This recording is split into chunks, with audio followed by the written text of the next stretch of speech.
All right, I think I can see that our numbers of arrivals are starting to level off, so we can maybe get going.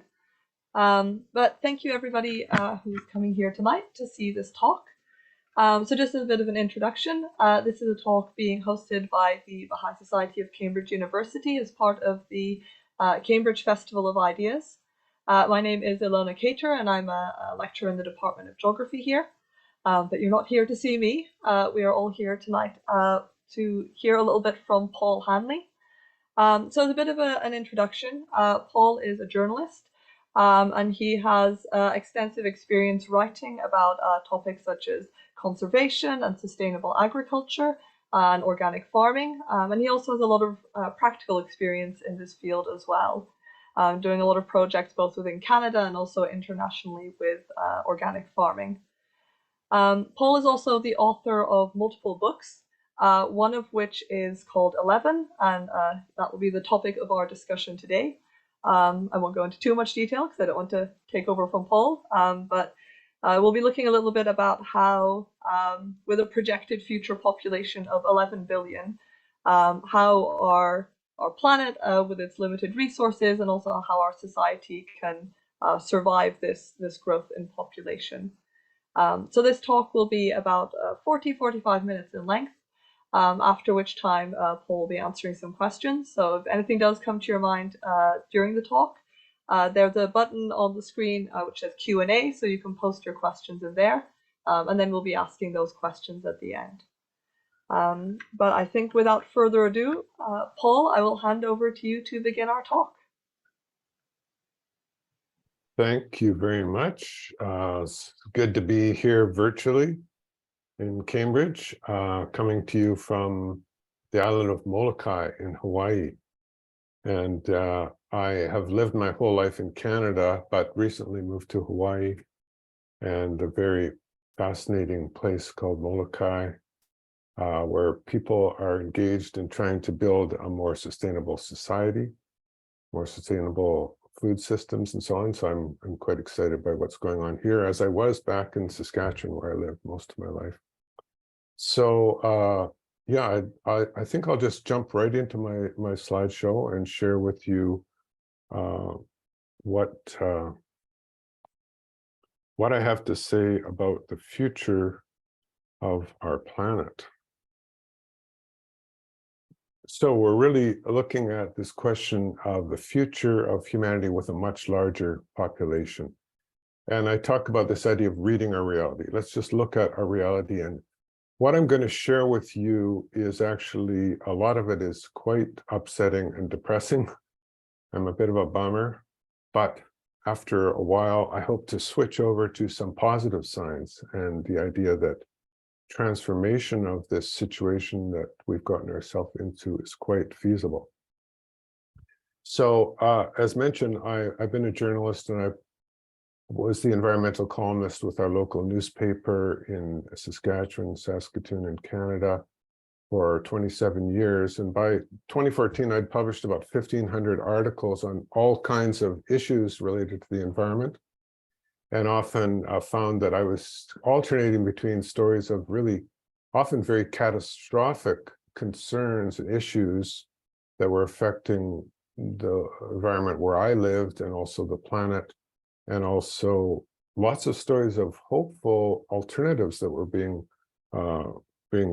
practiced where I lived and all over the world.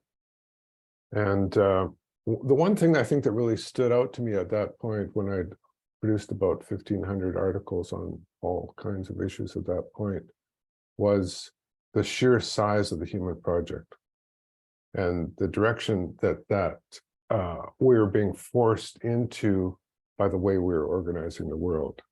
So I decided to write this book about that topic. And basically, I think the theme was that we had moved from what one economist called an empty world, so a world that was essentially empty of us and all of our stuff, to a world that was full of us and all of our stuff.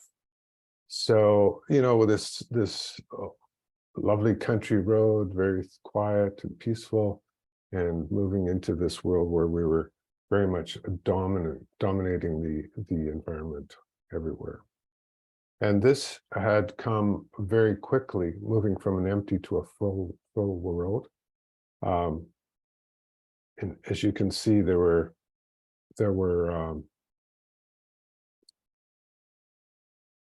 I think something like 10,000 human generations before we hit 1 billion people. But that was in around 1800. But then it only took 6 generations to hit the next 2 billion, and then 2 generations to hit 3 billion, and less than 1 generation to hit 4 billion, and each of the next 1 billion thresholds. So by 2022, we had 8 billion people on the planet. So this had really, historically speaking, it occurred quite suddenly, and most of it just in the last century. So on top of the population of people, which was growing rapidly, was the population of our things. So for example, there may have been 8 billion of us, but there's something like 25 billion of our livestock. So the impacts that they're having, and then the exploding population of things. So the emergence of a consumer society, where things, buying and accumulating things was really being pushed on us, especially amongst the richest 20% of the world's population, who are now spending about $20 trillion a year on consumer goods. There were our buildings, something like 1.7 billion buildings, and every one of them requiring materials, concrete, and so on to build. They have to be heated, they have to be cooled, they have to be lit. So all of this creating this massive need for energy consumption. And finding energy was becoming more and more complex. It used to be you stick a pipe in the ground and the oil poured out.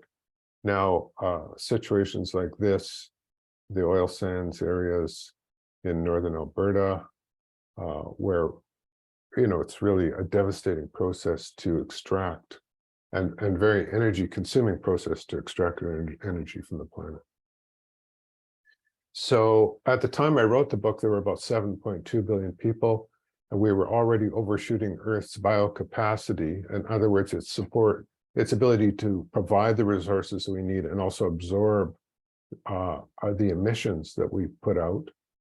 We are exceeding that by about 60%. So it took the equivalent of 1.6 Earths to support our levels of consumption and emission.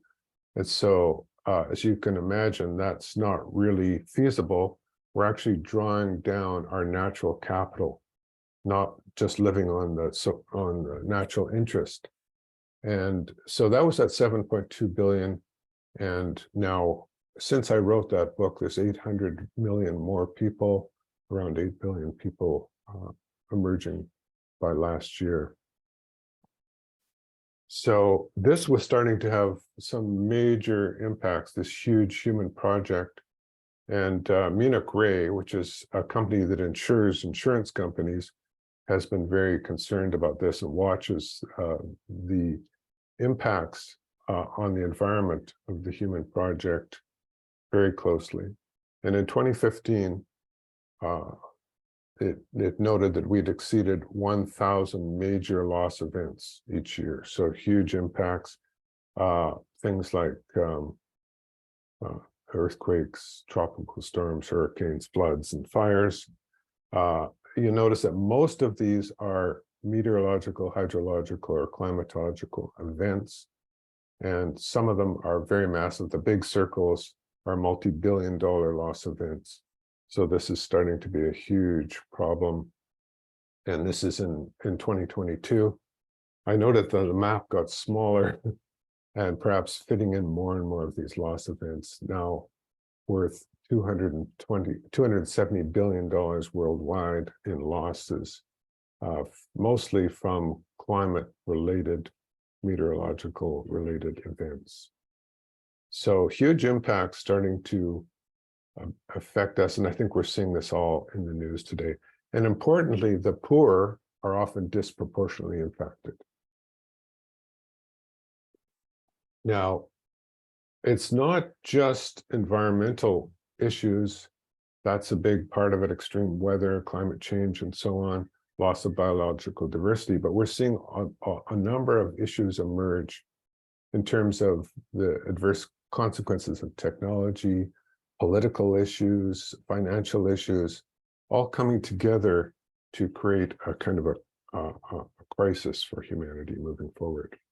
So all of these social and ecological systems are interconnected and are affecting each other, as shown in this risk interconnection map. So because of all of these things, there's sort of a fear of the future, and it's manifesting itself in popular culture. So it's kind of like all zombies and vampires all the time, and we're really getting concerned, and this is emerging through the kind of films we watch, through the video games and so on, this kind of anticipation of a dire future. And so this I'm showing you is obviously artwork, fictional, but this is a real situation in the Middle East, and it's very much like these fictional situations we see in movies, but it's actually happening to real people all the time today. And so, you know, we're seeing more and more of these events, and we're hearing the terms of biblical proportion pop up in the news with these flooding events that are happening in so many places, but also fire as a big problem. And people with a kind of apocalyptic bent, perhaps religious people, this idea that the world may be destroyed by fire is popping up in people's minds. And the other thing about this, I think, is that it's starting to affect people in the wealthier countries, the high-income countries. This is an image of people flooding out of the city of Fort McMurray in northern Canada, which is the center of the oil sands industry, and the whole city caught on fire. It had to be evacuated. There was only one road out of the city, and people were actually literally driving through walls of flame to get out, and big portions of the city actually burnt down before it could recover. But it was kind of an ironic situation, because this is the center that's generating so much of the climate emissions that are actually causing these increases in forest fires and so on. So we started to get a sense that this, I guess you might call it, productivist consumerist model of society, which is so productive, is becoming fragile. And so, you know, this image of all this plenty that we're used to in the wealthier countries, and then something like the pandemic comes along. And so this is a picture of the shelves in Saskatoon, Saskatchewan, March 2020. Suddenly, I went into the grocery store to get some flour, and there wasn't any. And I wanted to note that in Saskatchewan, where I live, farmers produce 500 million bushels of wheat a year, and there's only 1 million people. So we're massive producers, and yet the system was fragile or brittle enough to the extent that there was no baking supplies on the store shelves. So obviously we had lots of grain in storage, but it became the systems for delivering it to the stores and so on broke down. People were sick and businesses shut down and so on. So there's certain brittleness to the system that emerged. So this global pandemic was one of the warning signs that we're having problems, the supply chain failures that were happening all over and triggering labor shortages due to the pandemic, transportation system failures. Then we add in things like the conflict in the Ukraine, the return of this high level of nuclear war risk, inflation taking off, climate extremes, and this sort of understanding that we're really in a system that lacks resilience and is, in some sense, very fragile. So one of the ways that we deal with adverse social and environmental consequences, unfortunately, is deploying more of the technology that has gotten us into this situation. So this kind of a sense of let's just do more of the same in order to solve the problems that we have. And, you know, this is a popular mechanics kind of view of the future of this high levels of application of technology to produce more and more and more. Also, we're seeing, you know, efforts by governments around the world to rally together to address problems like climate change. But as you'll see in this graph, despite all of these assessments and agreements and treaties and protocols that are put into place, the atmospheric carbon dioxide and global temperature rise just keep going up. So there's an inability, in a sense, to actually deal with these problems. We don't have the capacity, it seems, to address the situation that we've gotten ourselves into. So we're starting to see this threat of synchronous failure, where let's say an environmental problem causes a catastrophic consequence, but at the same time, a war breaks out, and at the same time, there's a fiscal problem or bank failures and so on. And these multi-systemic crises can happen and bring about kind of a cascading effect, which we see happening in many instances and beginning to happen. But the thing that I guess that really stood out for me in exploring this issue is this productivist consumerist model of society that we've developed. Extractive systems is only just begun. So we have in the red line in this graph is population. And when I was born in the 1950s, there were about 2.5 billion people. In my lifetime, the population has more than tripled in size, but it's going higher and higher and higher. And when I wrote the book, the projections by UN Demographic Division was that the population might hit around 11 billion people before it leveled off around 2100. They're starting to kind of bring that total figure down, and some analysis is showing a lower population growth. But as I mentioned, just since I wrote this book, there's 800 million more people than there were before. So definitely the population will be going up. Perhaps it will start to level off sooner than anticipated, which would be a good thing. However, the other question is, as I mentioned, the production of things. So our gross world product, that's sort of the sum of everything that we produce.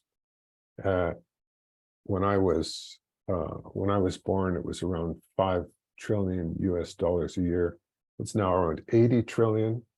And the green line shows it heading towards something like $250 trillion of production by the end of this century. And so along with that, we see the Earth's ecological footprint. This is an Earth equivalence. I mentioned that we're using about 1.6, or at least when I wrote this book, 1.6 Earth equivalents. And by the end of the century, with the type of growth we're looking at, we will be heading towards 5 Earth equivalents. So in other words, we'd need the resources of 5 planets just to support us. And then we see that this obviously is not going to work. And somehow we have to get back to the levels of consumption and emissions that we were producing around 1975 when we were using 1 Earth equivalent. We have to do that while supporting so many more people. And how are we going to do that is the question. So one of the feelings we have is this kind of dystopian future where everything is going to go to hell in a handbasket. And that's in science fiction, but our leading scientists, people like Martin Rees, talking about this question very seriously: is this our final century? Can humanity survive the 21st century? So are we doomed? And are there places we can look for signs of hope? So I'm sorry I've been such a bummer so far, but there are, I think, signs that change and transformation is possible. Not only possible, but inevitable. And there's a very interesting way of thinking in ecology called the panarchy model. And it shows how in any complex system, so human society being a complex system, there are these 4 stages.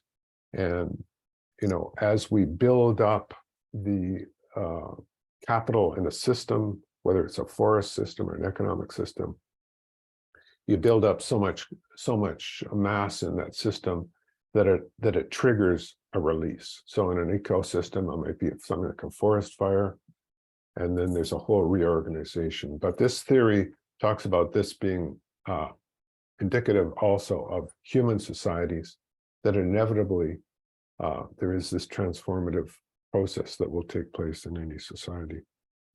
So also the biologist E.O. Wilson talked about this idea of this dysfunction that we're experiencing now as being a condition of the youthful stage of global civilization. So global civilization is really very new. If humanity goes back 10,000 generations, it's only the last few generations where we're trying to function as an interconnected global society. So it's no wonder that we're having difficulty doing that.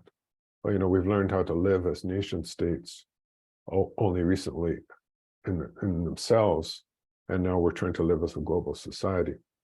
So that youthful state, and there are signs, positive signs, that we're growing up. There's signs of a gradual emergence of a unified global civilization. So these efforts we make towards building the concepts of peace, of human rights, this Universal Declaration of Human Rights, and other declarations and treaties and so on, where we're at least on the intellectual, social level appreciating that we're living in a global society. We have to work together as humanity to resolve our problems together. And so this kind of unification of humanity on at least the intellectual realm also starts to see a simultaneous emergence of ecological awareness. So the right to a healthy environment is explicitly recognized in 100 national constitutions today. Most of the UN members agree to the right to a healthy environment is a human right. And we have all of these events like the Earth Summit, Millennium Summit, climate summits, and so on, where people are trying at least to figure out how we can change the world. And we have movements like regenerative agriculture proposed as solutions, not only to hunger and poverty, but also to climate change, how we can transform our human systems in ways that are also regenerative of the natural environment. And there are pioneers in this field who have been talking about this for 100 years, people like Richard St. Barr Baker, a noted Baha'i who is called the Man of the Trees, was talking about these ideas in the 1920s. And he proposed in the 1950s something called the Great Green Wall to stop the advance of the Sahara Desert. And nobody listened to him, but today this idea is taking shape in many African nations. And there are hopeful signs everywhere in the world. Things like farmer-managed natural regeneration in Niger, which has restored millions of acres of farmland and ecosystems. And young people are, I think, taking the lead in many cases. This young man, Felix Finkbinder, started a movement to plant trees, and now they're talking about planting 1 trillion trees. There's about 3 to 4 trillion trees in the world. So big movements in regeneration are being discussed, are being carried out in many places. And there's also a whole movement of people moving from being consumers to prosumers. So things like active transportation, renewed types of alternative types of energy systems, growing food at the local level, urban neighborhoods being redesigned to make them much more carbon neutral and much more socially integrated as well as environmentally sustainable.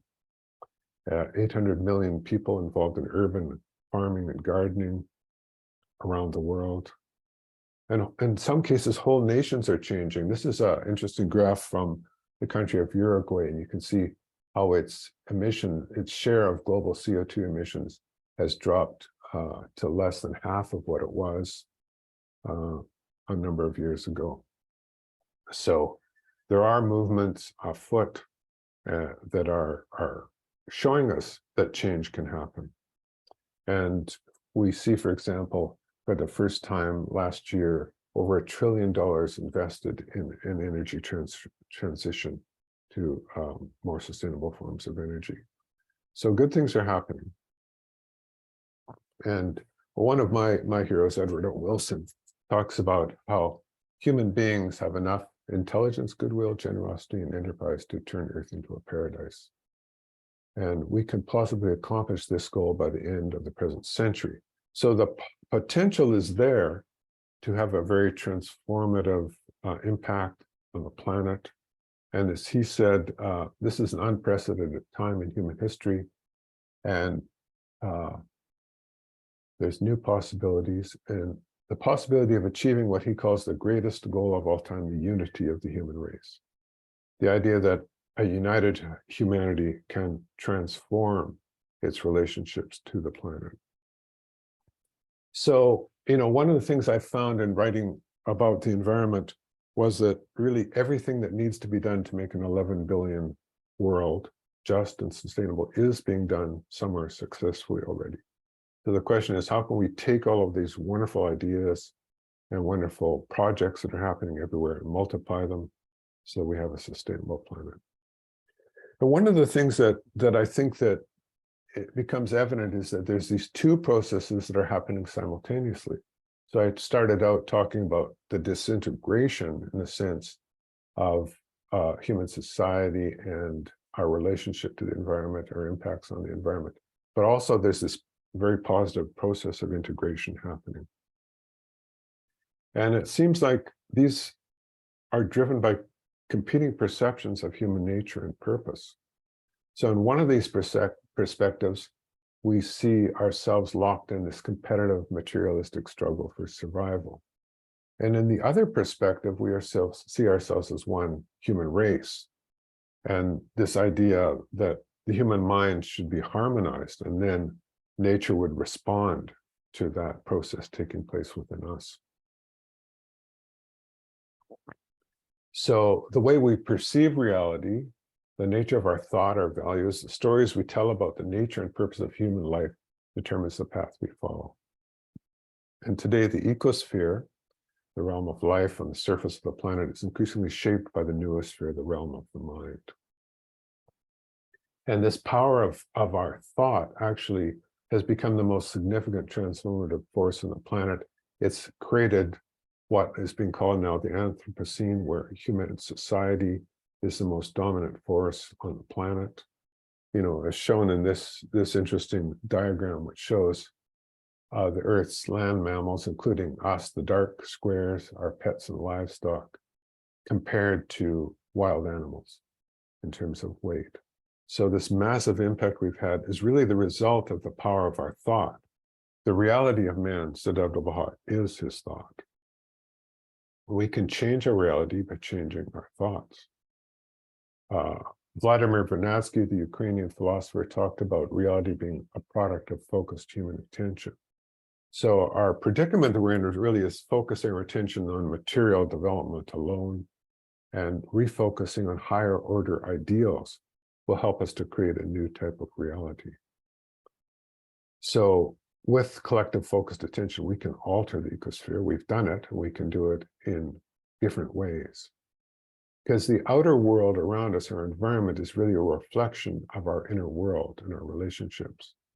The ecologist Stan Rowe said the landscapes of our making match and reflect society's cultural inscapes. And Shoghi Effendi, the guardian of the Baha'i faith, talked about the same concept, how our inner life molds the environment, and it's also affected by it. So just to give you an example, this is in Saskatchewan, where I lived most of my life. And this is a landscape modified by the indigenous mind. So indigenous peoples did have an impact on the environment, but through, hunting, fire, gathering, and so on. But the landscape, the basic ecological strengths of the landscape remained in place. When the European colonial mentality arrived, they completely changed the landscape. And so if you think of it, it's really the way of thinking, it's the worldview and so on that we have that really transforms the landscape. So in this case, transforming it into this kind of checkerboard pattern, which is modeled on an industrial model, a factory model. How can we produce and extract from the environment and efficiently move the product that initially to Europe and to feed the Industrial Revolution? So this transformative effect. In Hawaii, where I live now, the indigenous people had this system they call ahupua'a. And so a very complex kind of permaculture model that took into account the entire watershed. And when the colonial interests arrived here, they completely eliminated that, transformed the system, and the landscape in many cases looks like this today.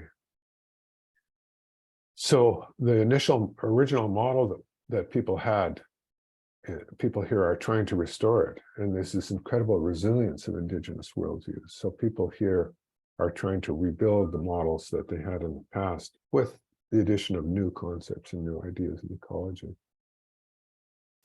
So I guess I have two kind of proposals. One is that the idea that by uniting humanity, we can heal the planet. If the state of the ecosphere is a reflection of the human condition, and the environmental issue is actually, in a sense, a social issue. So by working together to build our consciousness of our unity, we can heal the planet. And conversely, the work that we do of healing the planet will actually help us unite humanity. So there's a prospect here of regeneration is there. I think that in terms of transformation, our partisan political approach is totally inadequate. Because we need transformation on an unprecedented scale. Really what we're talking about is creating a new culture, a new agriculture, and essentially really transforming the human race, creating a new human race. We're talking about an ethical revolution. And so much of what we value, what we place value on, is either unnecessary, we're over-consuming, useless in the sense militarization as highly destructive and achieves no good purpose, or destructive, things like addictions. So this is our current value continuum, which is bringing us down. And we can see in this chart, massive amount of wasted wealth from things like our vices costing $600 million a year to defense spending, consumer goods, and so on, that aren't really necessary, taking up about 50% of gross world product. So what if we changed what we value? What if we valued now instead the transcendent, placed our value on our inner life, our relationships, our spiritual values, service, ecological restoration, and meeting basic human needs? So this releases a massive amount of potential, of wealth, and so on for positive change. So this is kind of the value continuum that we need in a full world.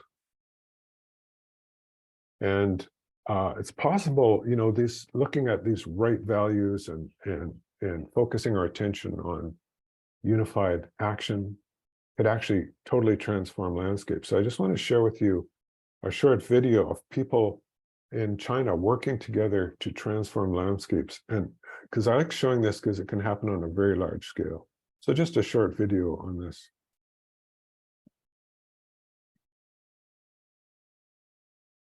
China's Loess Plateau is a region that stretches for 640,000 square kilometers across north-central China. Unspoilt valleys in neighboring Sichuan show us how it might once have looked.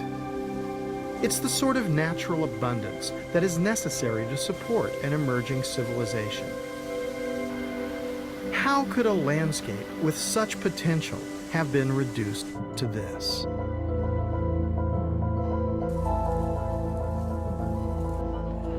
When Chinese scientists and civil engineers began to survey the area, they realized that several thousand years of agricultural exploitation had denuded the hills and valleys of vegetation.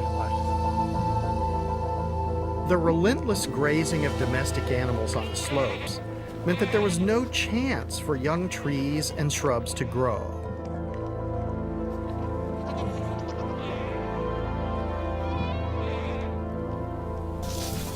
The rainfall no longer seeped into the earth, but simply washed down the hillsides, taking the soil with it. Over millennia, this progressively destroyed the region's fertility.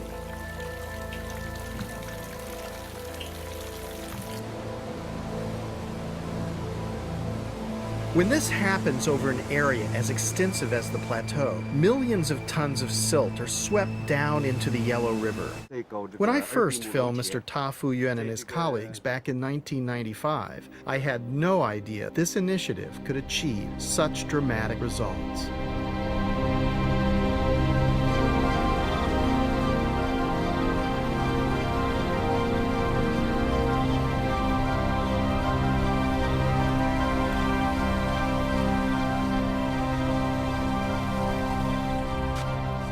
The effort that people put into converting their slopes into terraces has resulted in a marked increase in agricultural productivity.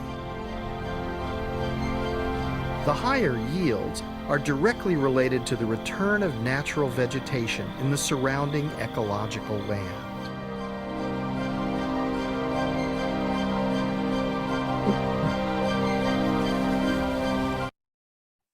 Yeah, just an image of what's possible when people work together. And this is we're talking about transformation on a scale that's like areas the size of nations, like a Belgium, the transformation taking place on the Loess Plateau. So collective focused human attention, our unity of thought and action can actually move the world. We can regenerate on a very large scale.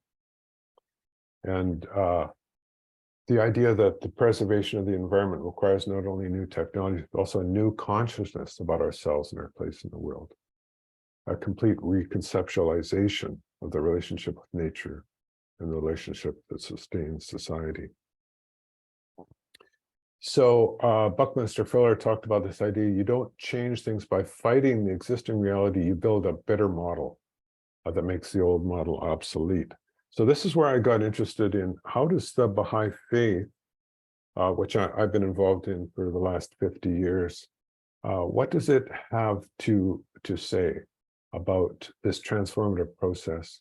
And I looked at kind of how the model that it's proposing works and how it talks about this kind of grassroots change happening involving three protagonists, individuals, communities, and institutions.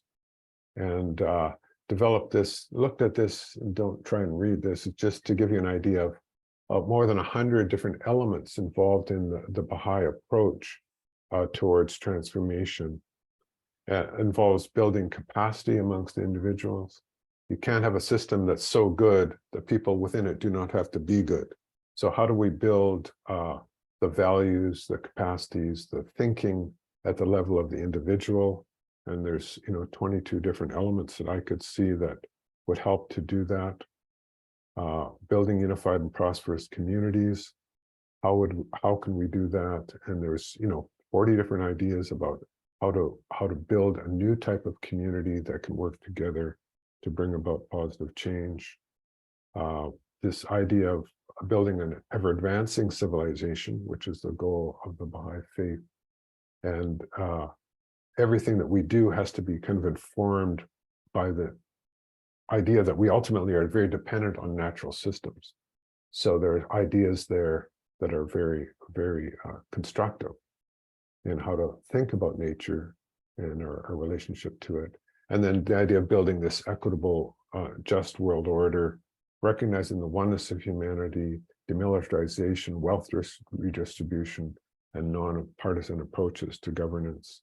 all part of this system that Baha'u'llah, founder of the Baha'i faith, proposed.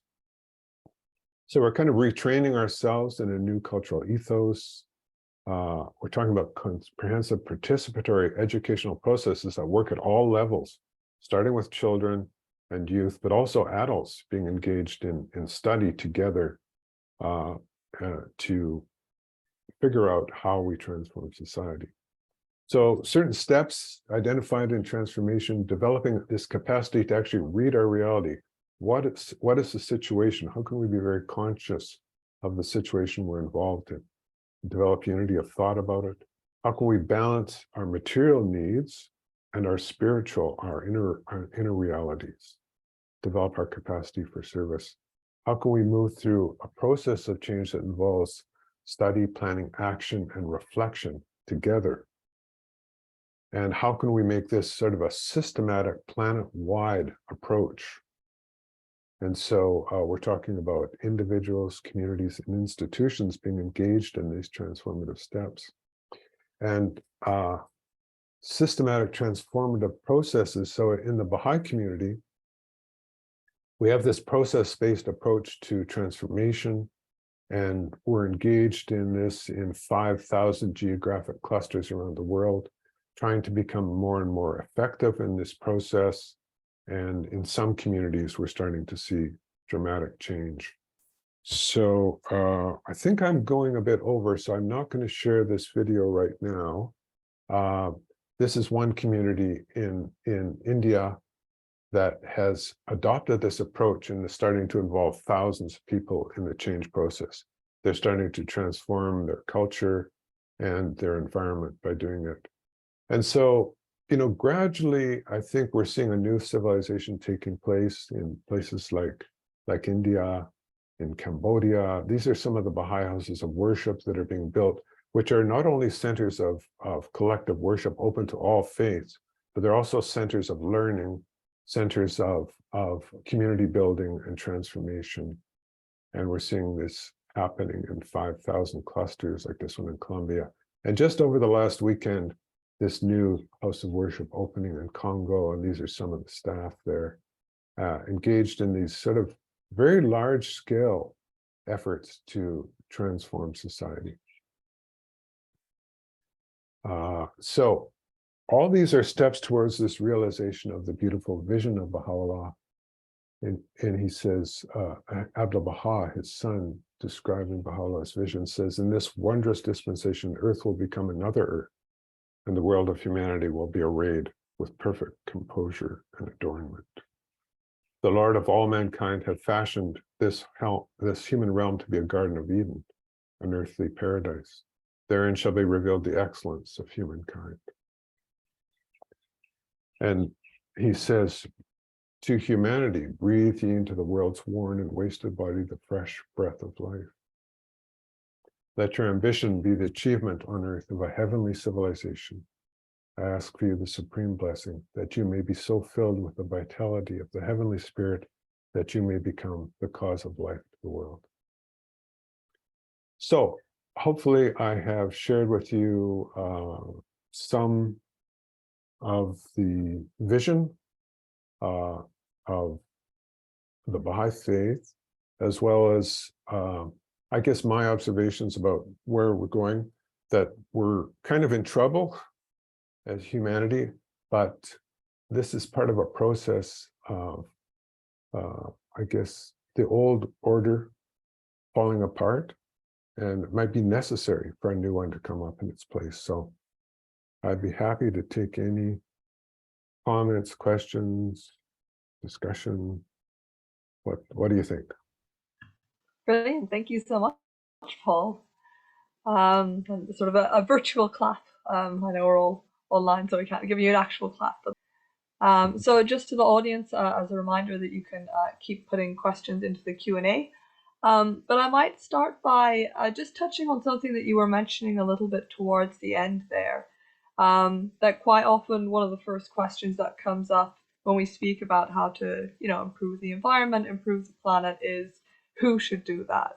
And there's a lot of discussion of, well, it's all the businesses' fault. The big businesses need to change first, or oh, it's all up to the individuals and consumer power and so on. So I wondered if you could maybe share a little bit about who you think the main protagonists are within this, and what their relationship to one another is. Is it about individuals, institutions, communities, businesses, or all of them? Yeah, I think it's definitely all of them. I think sometimes we say, well, it's up to individuals to change their lifestyles and so on. And I think that's true. But I think there's certain limitations to that because, we live in a society that kind of, I guess, deliberately engages people in this kind of consumerist vision. And it's hard for individuals on their own to get out of that. Where do you go to get, let's say, a very food that's sustainably grown? Maybe you can get it, maybe you can't. Maybe it's way more expensive than the other foods that are available, and people of average income or low income can't afford it, and so on. So that suggests to me that there has to be change happening at multiple levels. Yes, we do need, as individuals, think about changing our lifestyle and our priorities. But unless the system that we're engaged in changes, it might not be possible for us to get that far doing that. So, it'd be good if you didn't have an SUV, you didn't drive a big car. But if you can't get to work without doing it, if there isn't a good public transportation system, which is the responsibility of governments, you maybe can't change. So yeah, so it's a collective process. The other thing I find interesting, like in that I talked about the three protagonists, institutions, individuals, and communities. There's sort of a difference between, and I've always tried to work this out in my own mind, between individuals and individuals as a collective in a community.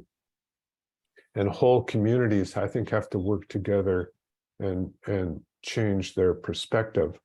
And that's quite an interesting process, how you bring about perhaps different types of governance that are much more participatory than they have been in the past.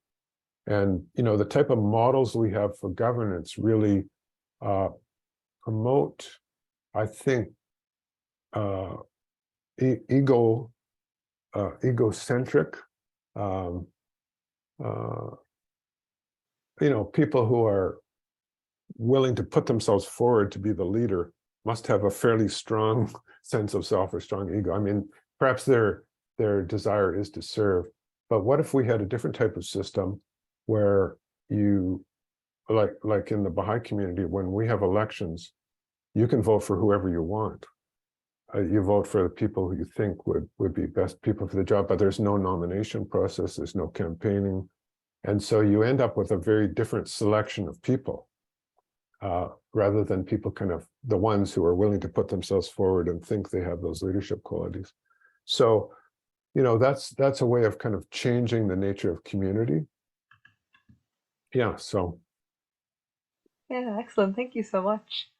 I guess we have another question from the audience, which is sort of, I guess, in some ways the opposite of that. That in this transformative method, how do you think you might approach obstructive actors? Yeah, that's a very good question, and yeah, because I've often thought, well, okay, if we have the right intentions and so on moving forward, and we work together, we can make the kind of changes you see, like we saw in that video of people in China working together. But what if people are actively moving against that kind of change? And that's exactly what's happening. And so how do you deal with that? And I think from the perspective of the Baha'i faith, that's why we focus a lot on moral education for children and youth.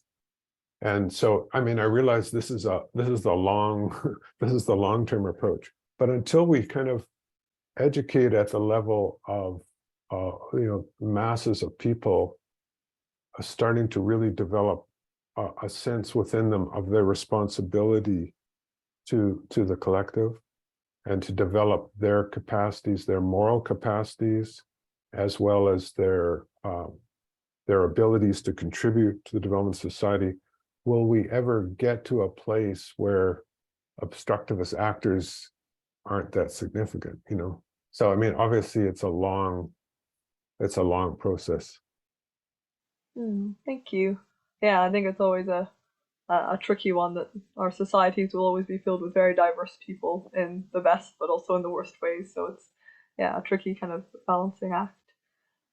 We have another question which you sort of touched on a little bit earlier when you were speaking about this, the difficulty of transitioning when maybe people have fewer resources or so on. So a question asking, the key difficulty here, it seems to me, is that when things get tougher, people focus ever more on the immediate and the personal, and this erodes cohesion and vision.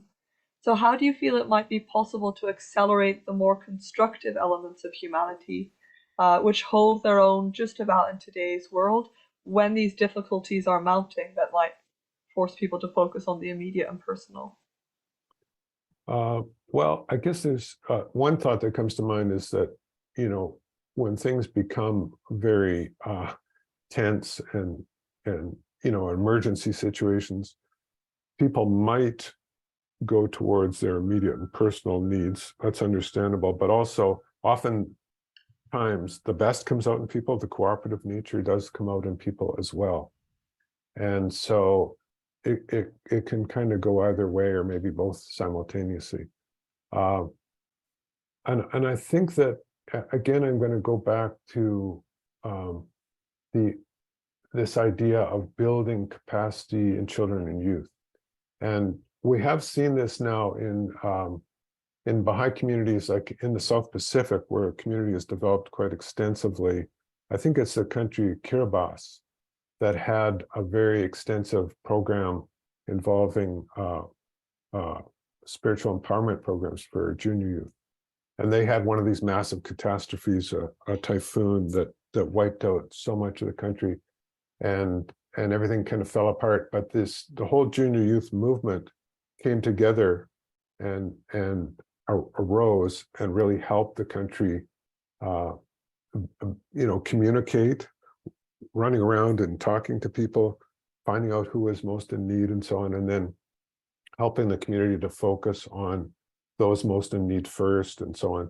So you do have signs now that there are emerging solutions. And I don't want to suggest that, it's just the Baha'is are doing this. This is happening. Like, I know in the community I lived in here now in Molokai, when the COVID-19 epidemic hit, and they're very dependent here on barges coming in, and the barges stopped running because, everything was shutting down. And so all the food and so on wasn't happening.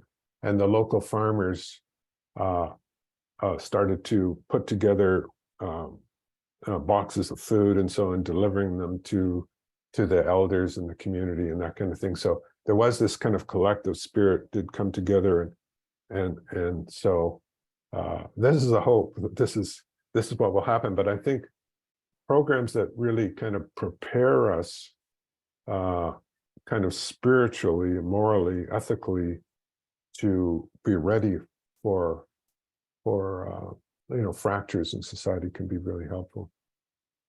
Thank you. No, I think it's a real testament as well to see how many people did react to something like COVID that with no preparation. People were looking out for neighbors and family and friends, but also people they'd never met before. So if that can come with no preparation, then yeah, it says a lot for what could come with preparation. So we have a question here, which says that Winston Churchill said that capitalism is the least worst system. What do you think of that? Do you agree? Maybe. I guess probably some form of economic order that's maybe different than any of the systems that we have would be desirable. And, you know, capitalism on the scale of, let's say a farmer is a capitalist. They have some capital, their land, they have some equipment, and they produce things and try and sell it at a profit. And that's, there's nothing wrong with that approach. But perhaps when we're getting to the level of these massive international monopoly companies, maybe capitalism as an effective way of providing for human needs starts to break down, and it becomes completely self-interested.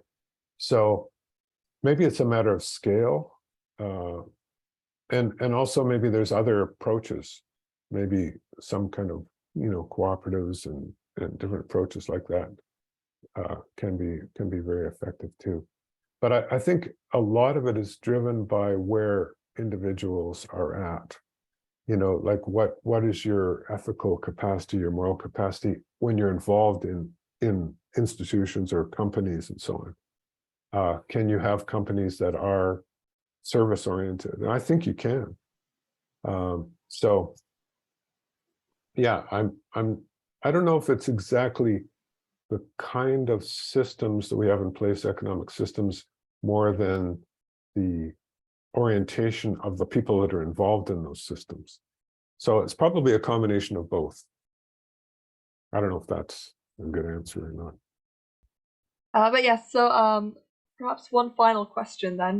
Would not a global citizens' assembly affect this kind of transition significantly? What are your thoughts on that?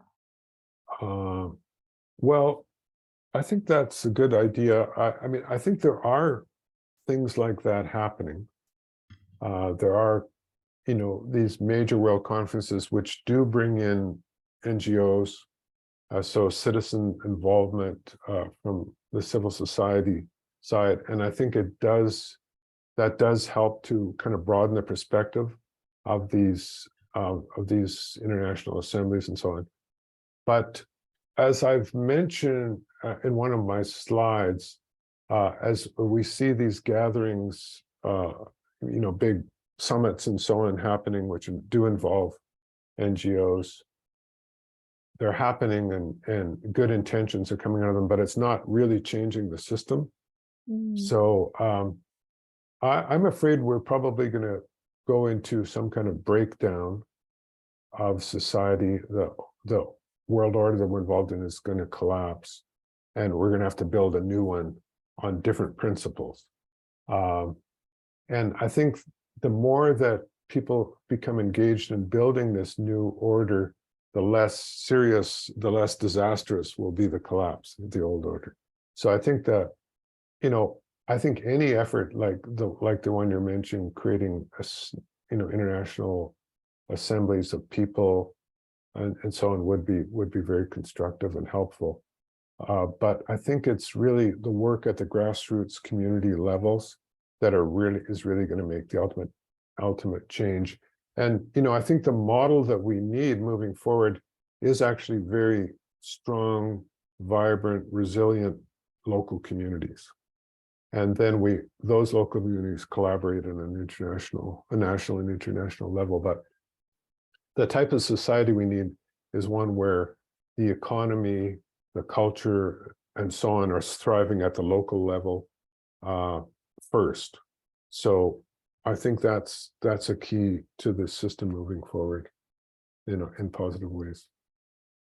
Brilliant, thank you so much. So again, looking at the time, I think we'll wrap up there. But thank you again so much, Paul, for coming along today and for all the way from Hawaii. And yeah, for kind of giving a really, really valuable overview of such an important and big topic that can sort of easily descend into buzzwords and sort of, yeah, I think you've helped give a really kind of thoughtful and proactive overview of the practical steps that can be taken to sort of tackle these issues, but also, like you were very much saying there, kind of create really positive, viable alternatives to the current systems we have. So thank you again so much. Well, thanks. I hope it was useful, and yeah. I appreciate you having me. Yeah, absolutely. And if anyone is interested in learning more, of course, Paul has his book 11, so you can buy that and read more in detail. But yeah, thank you again to the audience for all your contributions, and I'll say good night to everybody. Thank you so much for coming along. Bye-bye.